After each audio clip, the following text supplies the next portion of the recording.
अस्सलाम वालेकुम, मैं Tabassum rice Pakistan property leaders के प्लेटफॉर्म से आपसे मुखातिब हूँ। और आज हमारे बहुत सारे क्लाइंट्स की एक क्यूरी ये होती है कि हमने यहाँ पर बहरिया टाउन कराची में अपनी इतनी इतनी हैवी इन्वेस्टमेंट की है, लेकिन हमें उसकी निस्बतन उतना आरओआई इतना नहीं मिल रहा। तो आज हमारे साथ मौजूद हैं उस्मान साहब, और उस्मान साहब से आज हम जो है वो इस बहुत सारी जो क्यूरीज हमारे पास आ रही हैं अपने क्लाइंट्स की, उसके हवाले से डिस्कशन करेंगे। अस्सलाम वालेकुम वालेकुम उस्मान सलाम। साहब, कैसे हैं आप? अल्हम्दुलिल्लाह, आप खैरियत से हैं? जी अल्हम्दुलिल्लाह, अल्लाह का बहुत शुक्र है। दरअसल आज इस डिस्कशन का जो मकसद है वो ये कि हमारे बहुत सारे क्लाइंट्स ऐसे हैं जिनकी हैवी इन्वेस्टमेंट्स हैं यहाँ पर, जिन्होंने यहाँ पर विलास जो है वो तकरीबन 4-4 करोड़ के जो है वो बाई किए हुए हैं, और अब उनको इतना आरओआई वहाँ से जनरेट नहीं हो रहा। तो आप क्या कहते हैं उस बारे में?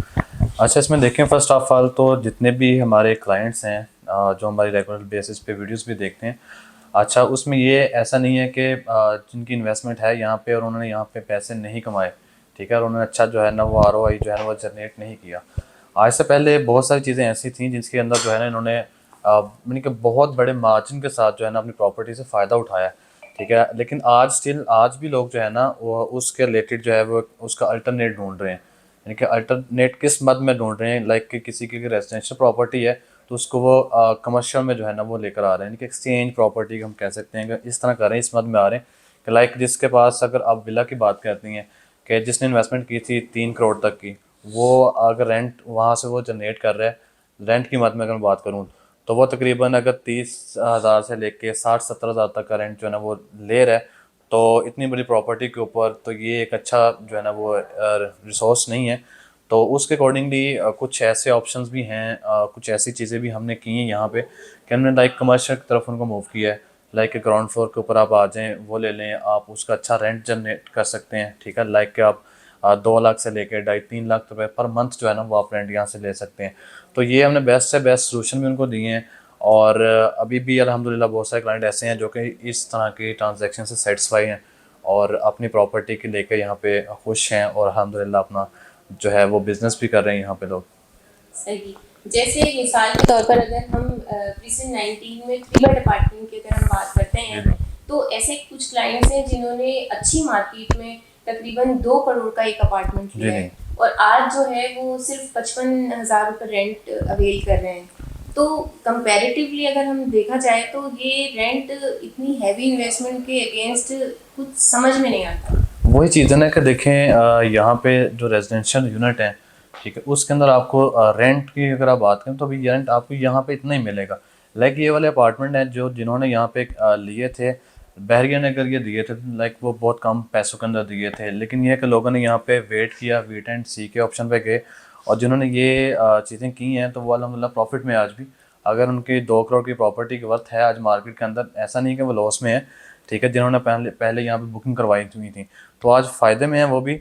और इसके रिलेटेड अगर मज़ीद मैं वही बात करूँगा कि इस स्विच ऑफ किया है, यानी कि हमने इसका अल्टरनेटिव दिया है, वो इस तरह भी कर सकते हैं। लेकिन एक मैं ये भी कहता होता हूँ कि अक्सर जो है ना कमर्शियल प्रॉपर्टी का और रेजिडेंशियल प्रॉपर्टी का जो है ना वो हम कंपेयर नहीं कर सकते। उसकी रीज़न ये है कि कमर्शियल प्रॉपर्टी जो है वो हमेशा जो है उसकी वैल्यू ज़्यादा होती है रेजिडेंशियल प्रॉपर्टी की निस्बत, क्योंकि उसमें आपके पास जो है ना वो बहुत सारे ऑप्शन होते हैं, आप कारोबार कर सकते हैं, ठीक है, उसको रेंट पे भी कर सकते हैं, रेंट पे अगर देते हैं तो वो बिज़नेस रिलेटेड ही आपकी प्रॉपर्टी जाएगी, तो उसमें आप जो है ना वो अच्छा जो है ना वो रेंट वो हासिल कर सकते हैं। तो उसकी प्रॉपर्टी की जो वैल्यू है वो भी आपकी जो है वो पर स्क्वायर फीट के अंदर जो है ना बढ़नी है, ठीक है, जब पर स्क्वायर फीट के अंदर आप रेट को मल्टीप्लाई करेंगे तो एक अच्छा खासा जो है ना वो उसके अंदर डिफरेंट आपको देखने को मिलेगा, डिफरेंस आता है। तो इसलिए जो है जो कमर्शियल प्रॉपर्टी है, हम अक्सर अपनी वीडियो में यही कहते हैं, हम इसको फर्स्ट प्रायोरिटी में रख के अपने क्लाइंट के साथ डिस्कस करते हैं, ताकि जिनका पर्पस है इन्वेस्टमेंट, इन्वेस्टमेंट पर्पस से जो इन्वेस्ट करते हैं उनके लिए बेहतरीन ऑप्शन यही वाले हैं कि इस तरह की प्रॉपर्टी, क्योंकि ये इनकी अफादियत बहुत ज़्यादा है, ठीक है ना। आप देखेंगे अभी तो ये बहुत माइनर सा कमर्शियल है बैरिया के अंदर, ठीक है, तो यहाँ पे जो है ना इस तरह की एक्टिविटीज़ होना वो भी बहुत ज़रूरी है। लेकिन उस्मान साहब, एक चीज़ जो है वो हम अपने क्लाइंट्स को, जो हमारे नाजरीन हैं, उनको क्लियर करते हुए चलें कि वो लोग जो जिन्होंने प्री लॉन्चिंग में या फिर इनिशियल बुकिंग प्राइस में जो है वो अपार्टमेंट्स बुक कराए थे और अब मैक्सिमम वैल्यू पर पहुंच गए हैं। जी जी ऐसी है। अब अगर हम ये कहें कि 3 बेड अपार्टमेंट जो है वो अब आज की तारीख में 2 करोड़ का है, तो ऐसा नहीं है कि होल्ड करने से वो अब आइंदा आने वाले दिनों में 3.5 करोड़ का हो जाएगा। तो उनके लिए ये एक अच्छी अपॉर्चुनिटी है कि वो स्विचिंग की तरफ जाएं। अच्छा इसमें देखें कि जैसे अभी जो हमारे कंट्री के हालात हैं उनको भी अगर हम देखें, उनको मद्देनज़र रखते हुए, तो इसमें ये कि अभी जो हमें ज़्यादातर चांसेस लग रहे हैं वो यही लग रहे हैं कि अभी जो प्रॉपर्टी के जो रेट्स हैं वो इंक्रीज़ होने के ज़्यादा चांसेस हैं। अभी कुछ अप्रिसिएशन भी हमें देखने को मिली है, ठीक है। लाइक ये कि जो रेजिडेंशियल यूनिट है अपार्टमेंट की मद में, वो विलास की मद में, वो बिल्ड अप प्रॉपर्टी की सूरत में, सही। ठीक है, उनके अंदर भी इंक्रीजमेंट आएगी, ठीक है। और लेकिन ये कि उस तरह से नहीं आएगी जिस तरह के लाइक कि आपके अनएक्सपेक्टेड रेट्स का जो है ना बढ़ जाना, वो नहीं बढ़ेगा। लाइक ये कि आपका जो है एक रैंडम जो है ना उस तरीके के साथ इसके अंदर जो है ना अप्रिसिएशन आपको देखने को मिलेगी। तो अभी मेरी सजेशन भी ये कि होल्ड भी करनी चाहिए चीज़ें, ऐसा नहीं कि हाँ, लेकिन हमारे ऐसे क्लाइंट्स जो चाहते हैं कि हमें जो है ना वो इनकम जो है हमारी थोड़ी ज़्यादा आ जाए, बेहतर आ जाए, हम कुछ एग्रीमेंट ऐसा करना चाहते हैं जो लॉन्ग टर्म हो, लाइक 2 साल का हो, 5 साल का हो, हमें यानी कि रेंट आता रहे, तो उस मद में फिर आप जो है ना वो कमर्शियल की तरफ जा सकते हैं। अच्छा उस्मान साहब, मुझे एक चीज़ ये बताइएगा कि जो हमारा एक्सपीरियंस रहा प्रॉपर्टी की फील्ड से वाबस्तगी में, तो हमने ये नोटिस किया कि बहुत कम लोग ऐसे होते हैं जो कमर्शियल की तरफ जाते हैं। अमूमन जो जो एक नॉर्मल थिंकिंग ये है कि आपने एक यूनिट बुक करा लिया, एक विला ले लिया और उस पर रेंट पे चले गए। तो ऐसा क्यों है कि ज़्यादातर लोगों की अप्रोच जो है वो कमर्शियल की तरफ क्यों नहीं है? अच्छा उसमें असल में ये चीज़ें हैं कि अभी जितने भी लोग यहाँ पे शिफ्ट हो रहे हैं ना, उसकी रीज़न ये है कि कराची के जो हालात हैं उनको देखते हुए, लेकिन हमारा जो ज़्यादातर ओवरसीज़ है वो ज़्यादातर कमर्शियल में इन्वेस्ट कर रहे हैं, ठीक है। जो डोमेस्टिक लेवल के अंदर है वो अभी जो कराची के हालात हैं, लाइक बैरिया से आउट ऑफ बैरिया आप कह सकते हैं कि ये स्नैचिंग के केसेस बहुत ज़्यादा हैं, इनके फैमिली सिक्योर नहीं है, और इन सारी चीज़ों को मद्देनज़र रखते हुए ज़्यादातर जो लोग जो डोमेस्टिक लेवल के हैं वो इस तरह अपने जो है ना फैमिलीज को शिफ्ट करना चाह रहे हैं बहजे के अंदर, ठीक है ना। जी। अब भी शिफ्ट करना चाह रहे हैं, कुछ के कारोबार जो है वो सिटी के अंदर है, ठीक है, वो अप्रोच करते हैं सिटी को साथ, ठीक है। लेकिन वो इन फ्यूचर जो बंदा यहाँ पे अभी अपनी रहाइश कर रहा है, मतलब ये कि वो अपनी रहाइश को सोच के यहाँ पे नहीं आया कि मैंने यहाँ पे रहाइश करनी, वो अपना इन फ्यूचर यहाँ पे डिसाइड करके आया कि मैंने लाइक कल को अपने कारोबार को यहाँ पे ही जो है ना वो सेटलमेंट करनी है अपनी, तो वो कमर्शियल के अंदर भी इन्वेस्ट करते हैं सही। और करेंगे भी आगे, ठीक है ना। और बाकी ये कि कमर्शियल के अंदर जो आप कह रहे हैं कि बहुत कम हमें इस तरह की एक्टिविटीज़ देखने को मिलती है, ऐसा बिल्कुल नहीं है, क्योंकि बहुत सारी जो है इन्वेस्टमेंट, ज़्यादातर इन्वेस्टमेंट जो है ना अभी अगर हम देखें सर्वे के मुताबिक, तो कमर्शियल के अंदर ज़्यादा इन्वेस्टमेंट है। सही। मेरे सारे सवाल जो है वो बेसिकली वो हैं जो हमसे क्लाइंट्स पूछते हैं और उनकी क्यूरीज यही होती हैं। तो हम उस्मान साहब से एक और ये क्वेश्चन पूछेंगे जी जी। कि आप थोड़ा सा हमारे जो देखने वाले नाजरीन हैं उनके लिए आप ये थोड़ा सा बताएंगे कि कितना अप्रिसिएशन देखने को मिलती है। जैसे मिसाल के तौर पर अगर वो इन्वेस्टमेंट करते हैं, अभी कोई ऑन जो है कोई शोरूम परचेज करते हैं और रेंटल इनकम की तरफ जाते हैं, तो रेंटल इनकम तो अपनी जगह, जी लेकिन जी। एप्रिसिएशन इन फ्यूचर में आप किस तरह देख रहे हैं? अच्छा इसमें देखें, लाइक अगर मैं आज जो है अगर मैं ग्राउंड की बात करूँ, लाइक के अगर मैं मेन जना की बात करूँ, तो हमें 50,000 या 60,000 पर स्क्वायर फीट के रेट पर हमें मिल रही हैं चीज़ें। तो अगर मैं गलत नहीं हूँ यहाँ पे, तो हमारे क्लाइंट्स ऐसे भी हैं जिन्होंने हमारी बहुत सारी वीडियोस देखते भी हैं रेगुलर बेसिस के ऊपर। तो आज से पहले चंद माह पहले की बात कर लेते हैं, यहाँ पे जो रेट्स हैं आपको यही रेट्स जो हैं वो 80,000 जो है ना 1 लाख तक जो है ना रेट्स पर स्क्वायर फीट के अंदर आपको देखने को मिल रहे थे। अच्छा इसमें जो है ना वो 3 यूनिट्स आपको मिल रहे थे, जैसे कि बेसमेंट, ग्राउंड, मेज़ानाइन, ठीक है, और 3 in 1 जिसे हम कहते हैं।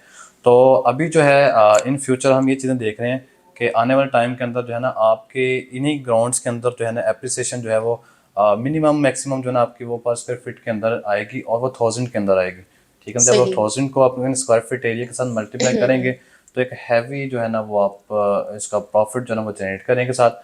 और जो ये आपके रेंट की कंडीशन में जो आपके पास ये पेमेंट आ रही है, लाइक ये भी आपके एक तरह का जो है ना ये प्रॉफिट ही है, प्रॉफिट ठीक है। है। सही। आपकी इन्वेस्टमेंट है, आपकी इन्वेस्टमेंट कम नहीं हो रही, इन्वेस्टमेंट के अगेंस्ट आपको जो है ना आप वहाँ से अपनी इनकम जनरेट कर रहे हैं। सही। और बाकी आपको अप्रिसिएशन जो है वो भी इंशाल्लाह वक्त के साथ साथ मिलेगी, और अच्छी खासी मिलेगी, ठीक है ना। ये नहीं मैं अभी इस तरह इसमें बता नहीं सकता कि यानी कि लाखों में मिलेगी, लाइक 5 स्क्वायर फीट के अंदर अगर मल्टीप्लाई करेंगे तो वो आपकी अच्छी खासी जो है ना वो पेमेंट बनती है, तो सही। अच्छी सही। अप्रिसिएशन मिलेगी आपको इंशाल्लाह इसके अंदर। ठीक। अच्छा मुझे एक चीज़ और ये बताइएगा कि अगर अगर हम आपसे ये पूछें कि इस वक्त जो है वो मेन जिन्हा पे जो हमें जो बिल्कुल नियर टू मेन गेट भी है, और देखा जाए तो सबसे ज़्यादा प्राइजेस भी यहीं की रही हैं पर स्क्वायर फीट रेट के हिसाब से, तो बेस्ट आप क्या समझते हैं अपनी एक्सपीरियंस के जो है वो अकॉर्डिंगली, कि ये ज़्यादा अच्छा इन्वेस्टमेंट का यहाँ पर ज़्यादा अच्छा मौका है या मिडवे की तरफ जाना चाहिए हमारे नाजरीन को?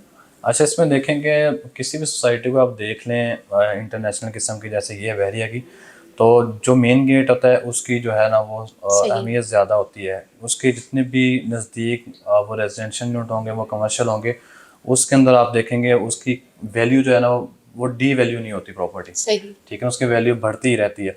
अच्छा, इसमें आपने जो क्वेश्चन किया है कि यहाँ पे और मिडवे ए के अंदर क्या डिफरेंस हो सकता है, देखिए इसमें हमारे क्लाइंट ऐसे हैं जिनके पास बजट कम होता है, ठीक है, और वो मिडवे ए की तरफ या बी की तरफ चले जाते हैं। ठीक है, वहाँ पे हमें स्क्वायर फीट एरिया भी छोटा मिल जाता है। अभी यहाँ पे जो जितने भी मेन जनाब के ऊपर हैं प्लॉट्स, वो हैं 500 स्क्वायर यार्ड के। ठीक है, यानी कि बड़ी जो है ना वो कटिंग है प्लॉट्स की। यहाँ पे जितने भी कमर्शियल है, अभी ग्राउंड फ्लोर का आपको जो साइज़ मिलेगा यहाँ पे वो 1120 स्क्वायर फीट से लेके, यानी कि सही। मैक्सिमम मिनिमम यहाँ से शुरू होता है आपका।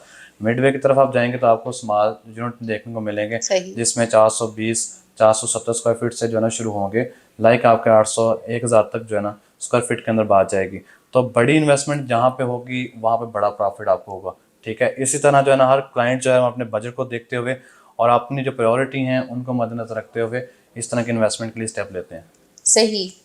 इसका मतलब ये हुआ कि हमें बिल्कुल जो है वो इतना नहीं सोचना चाहिए, और अगर हम ये सोच रहे हैं कि ये हमें फिल वक्त जो है वो हमारी इन्वेस्टमेंट बड़ी है, लेकिन जितनी ज़्यादा इन्वेस्टमेंट होती है, अगर मैं गलत नहीं हूँ जी जी, उस्मान साहब, तो उसके अगेंस्ट आपको उसका प्रॉफिट भी उतना ही बिल्कुल ऐसे ही जो है। है वो आप गेन कर सकते हैं। जी जी, अच्छा, हम एक और सवाल ये कि क्या हमारे पास ऐसी अपॉर्चुनिटीज इस वक्त अवेलेबल हैं कि जिसमें हमारे क्लाइंट जो है वो इन्वेस्टमेंट भी करें और जो है वो तकरीबन 8-10 साल के रेंटल इनकम के साथ, वो एग्रीमेंट के साथ जो है वो शोरूम्स अवेल कर सकें? बिल्कुल ऐसे ही है। हमारे पास बहुत सारे ऑप्शन भी हैं इस कंडीशन में कि लाइक आपने रेडी टू मूव के अंदर भी आप कर सकते हैं। जो ऑलरेडी रेंटेड प्रॉपर्टीज़ हैं जिसमें इतना में टाइम ड्यूरेशन भी मिल जाएगा, वो मेन एवेन्यू जनाब के ऊपर भी आपको ऑप्शन मिल जाएंगे। ठीक है, उसमें यानी कि कोई ना कोई एक्टिविटीज़ हो रही होगी, लाइक किसी रियल एस्टेट के रिलेटेड या बैंक बैठा होगा। ठीक है, उसमें भी आपको ऑप्शन मिल जाएंगे। और लाइक आप ग्रे स्ट्रक्चर में या फिर प्री बुकिंग के ऊपर जाना चाह रहे हैं, यानी कि आपको हर तरह के ऑप्शन जो है ना वो हमारे चैनल से आपको मिल सकते हैं।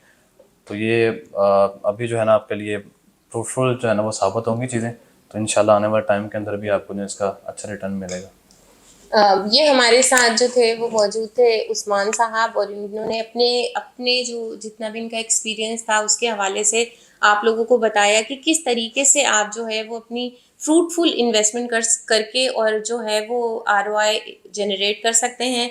और उस्मान साहब, आपसे बात करके बहुत अच्छा थैंक यू। लगा, और मुझे यकीन है कि जितने भी नाजरीन ने ये पूरी जो है वो हमारी डिस्कशन सुनी होगी तो वो उनके लिए भी मुफीद साबित होगी, और आइंदा भी हम इसी तरह के डिस्कशन आपके सामने बिल्कुल ऐसे लेकर ही, आएंगे। और मेरा अब ये सोचना है कि हम क्यों ना अगला डिस्कशन अपना ग्रे स्ट्रक्चर्स और इंस्टॉलमेंट प्लान पे लेकर आएँ। बिल्कुल तो ऐसे ही। बहुत शुक्रिया उस्मान साहब आपका। Thank you. और जो है वो बिल्कुल आप हमारा पेज लाइक करें, हमारा चैनल सब्सक्राइब करें, और अगर कोई भी क्यूरी हो तो दिए गए नंबर्स पे आप राब्ता करके हमारी टीम से जो है वो राब्ता कर सकते हैं। Thank you very much. अल्लाह हाफिज़।